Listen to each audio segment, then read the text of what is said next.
এখনই কেজরিওয়ালকে গ্রেফতার নয়, কেজরিওয়ালকে চতুর্থ নোটিশ পাঠানোর প্রস্তুতি। আজই পাঠানো হতে পারে চতুর্থ নোটিশ, খবর ইডি সূত্রে। কেজরিওয়ালকে চতুর্থ নোটিশ পাঠানোর প্রস্তুতি, আজই পাঠানো হতে পারে চতুর্থ নোটিশ।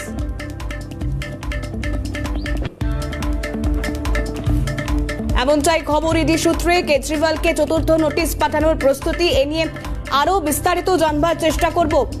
ইন্দ্রাণী আমাদের প্রতিনিধি আমাদের সঙ্গে রয়েছে। ইন্দ্রাণী, ঠিক কি আপডেট এই মুহূর্তে পাওয়া যাচ্ছে? কারণ কেজরিওয়ালকে আরো একবার নোটিশ পাঠানোর প্রস্তুতি, কারণ এর আগে একাধিকবার আমরা হাজিরা এড়িয়ে যেতেই দেখেছি কেজরিওয়ালকে।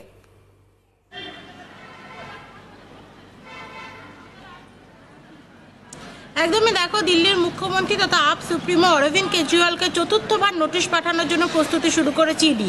আজ অথবা কালকে এই নোটিশ পাঠানো হতে পারে বলে আমরা ইডি সূত্রে জানতে পাচ্ছি। আবগারি দুর্নীতি মামলা ইতিমধ্যে ইডি 3টি নোটিশ পাঠিয়েছে অরবিন্দ কেজরিওয়ালকে, এবং 3বারই বিভিন্ন কারণ দেখিয়ে তিনি এই হাজিরা এড়িয়ে গিয়েছেন। এবং গতকাল তিনি ইডিকে যে চিঠি লিখেছিলেন, সেই চিঠিতে তিনি জানিয়েছিলেন যে তাকে অ্যারেস্ট করে নেওয়ার জন্যই ইডি তোড়জোড় করছে বা বারে বারে নোটিশ পাঠাচ্ছে। তাকে এইভাবে নোটিশ পাঠানোটা সম্পূর্ণভাবেই কিন্তু অনৈতিক, এই কথাও কেজরিওয়াল জানিয়েছিলেন ইডিকে চিঠিতে। তিনি আরও বলেছিলেন যে তিনি আগের যে চিঠি পাঠিয়েছিলেন ইডিকে, সেখানে তিনি একাধিক প্রশ্ন তুলেছিলেন, সেই সম্বন্ধে এখনো পর্যন্ত ইডি কিচ্ছু তাকে জানায়নি, কিন্তু পরপর তাকে নোটিশ পাঠানো হচ্ছে।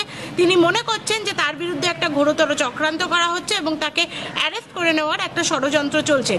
গতকাল এই নোটিশ পাঠানোর পরে, গতকাল ইডিকে এই চিঠি পাঠানোর পরে কিন্তু আমরা রাত থেকে দেখি সোশ্যাল মিডিয়ার সরভান আম আদমি পার্টির একাধিক মন্ত্রী এবং স্পোক্স পার্সনরা তারা বলেন যে আজকে কেজরিওয়ালের বাড়ি অর্থাৎ দিল্লির মুখ্যমন্ত্রী নিবাসে রেড করতে পারে ইডি, এবং তারপর আটক করা হতে পারে দিল্লির মুখ্যমন্ত্রী অরবিন্দ কেজরিওয়ালকে।